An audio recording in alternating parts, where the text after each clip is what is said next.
warahmatullahi wabarakatuh dan salam sejahtera. Welcome back to my channel. Thank you very much for masih lagi sudi view video aku dekat dalam my YouTube channel ni, dan terima kasih sudah sudi subscribe. Yang belum subscribe, tekan butang merah dekat bawah tu, dan jangan lupa tekan juga butang notification supaya anda tidak ketinggalan video dekat dalam my YouTube channel ni. Okey. Filter TikTok membawa kepada robot.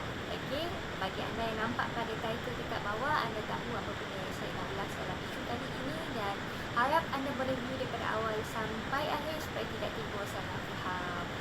Okey, beberapa hari lepas atau minggu lepas, kita gelar dalam kita punya social media berkenaan dengan posting yang dibuat oleh Fin Jamal. Saya panggil dia Sis Fin Jamal lah. Okey, saya macam lebih hormat untuk beliau.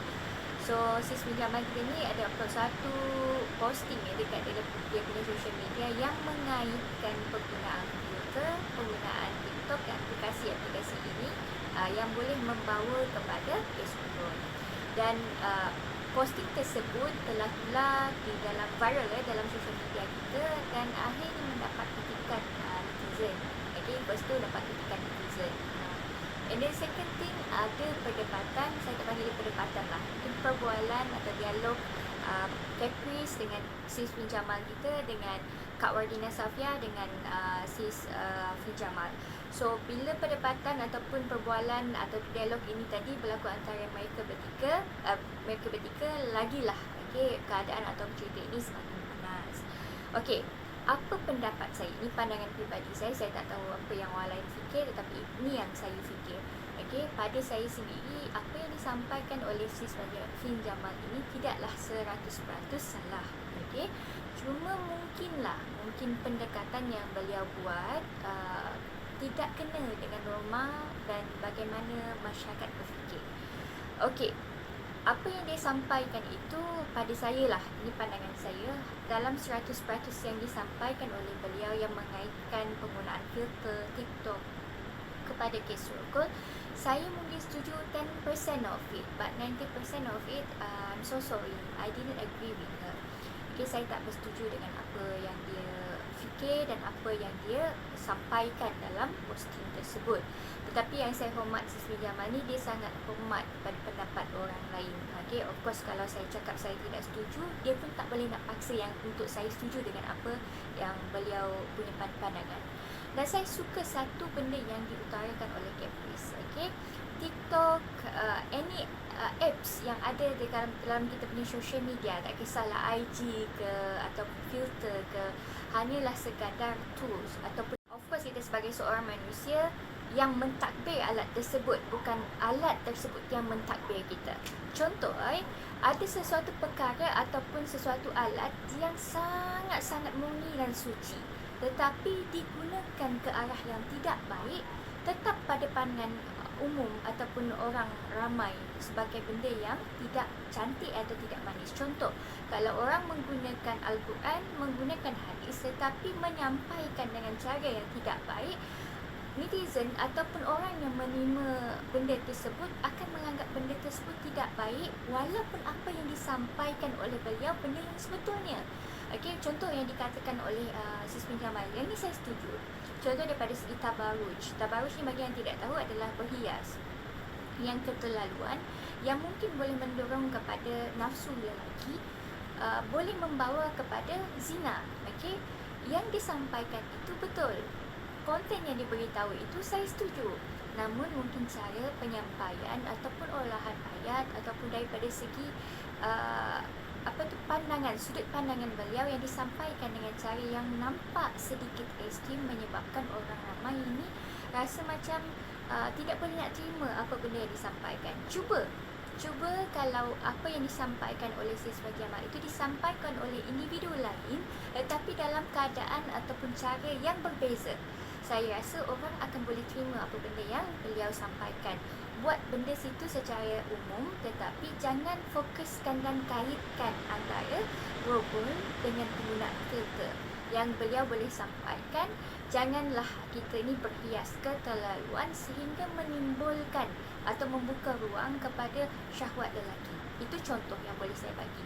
Tetapi kalau disampaikan, dia dikaitkan dengan satu benda yang sangat sensitif kepada isu masyarakat, ini yang akan menyebabkan benda ini jadi viral. Dan satu benda, bila orang tak tahu apa yang disampaikan itu betul, orang akan menganggap bahawa Islam itu sendiri tidak baik. Okay? Ini bagi mereka yang melihat ataupun follow dia yang bukan yang beragama Islam. So orang asas takut. Jadi untuk orang menghampiri Islam itu dengan lebih baik, sampaikanlah dengan cara hikmah dan berkatakan sesuatu perkara itu kalau anda betul-betul yakin yang anda sampaikan itu berkisar tentang agama. Contoh, kalau kita nak bercakap pasal orang, saya tidak jadi masalah kalau orang kritik saya, orang bercakap bukan pasal diri saya, tetapi saya akan terasa hati kalau orang mempersoalkan tentang agama. Contoh, kalau saya tahu sesuatu ilmu berkenaan dengan agama tersebut, saya sangat-sangat berhati-hati untuk menggunakannya. Kerana saya takut kalau apa yang saya sampaikan itu tidak betul. Misalnya daripada segi keagamaan, hadis ke Al-Quran ke. Saya bukan ahli dia, jadi saya tak boleh nak sampaikan benda tersebut kepada orang lain. Kecuali kalau betul-betul yakin dan benda itu bersifat umum. Contoh, saya bagi tahu pada anda semua, babi itu haram. Itu tak ada pertikaian. Saya tak boleh nak soal, orang pun tak boleh nak persoalkan saya balik. Kenapa babi itu haram? Okey. Benda itu memang jelas terbukti memang haram. Jadi saya sampaikan benda tersebut tidak menjadi masalah kepada orang lain untuk menerima. Tetapi kalau kita bercakap ataupun mempersoalkan tentang sesuatu perkara yang kita sendiri tahu bahawa semua individu ada pendapat mereka yang masing-masing, itu kita kena berhati-hati sedikit lah. Okay, saya Jamal, I hope that apa benda yang saya cakap ini taklah melukakan hati anda.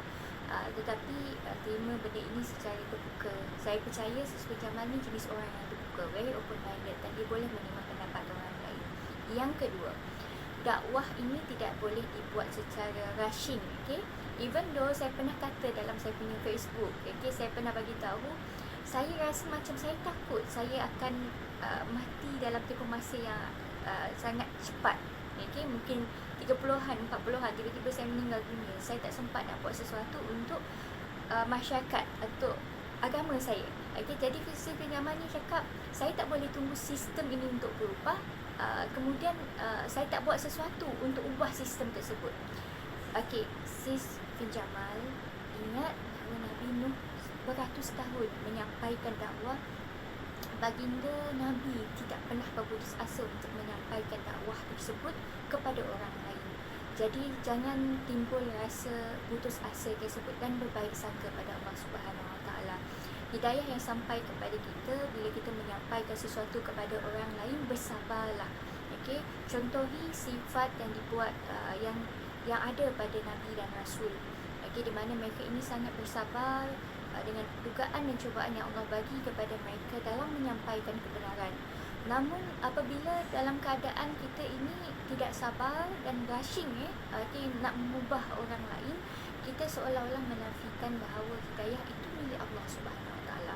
Siapa pun yang menerima hidayah dan Allah tarik hidayah dalam diri mereka, itu pun atas kekuasaan Allah Subhanahu Wa Taala. So sama-samalah kita mendoakan sesuatu yang baik.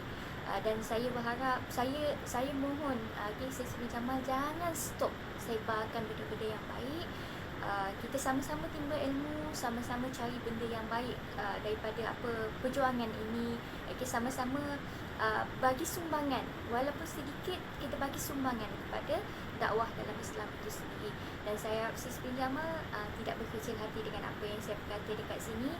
Dan saya tahu dia pun tak mungkin tonton video saya ini kan, tetapi saya sampaikan dengan tulus ikhlas hati saya supaya beliau juga mendengar. Okay? Sampaikan dengan hikmah, dengan baik. Itu yang lebih baik sebenarnya. Okay, I think that's all for me. Thank you very much for watching and have a good day guys. Assalamualaikum warahmatullahi wabarakatuh dan salam sejahtera.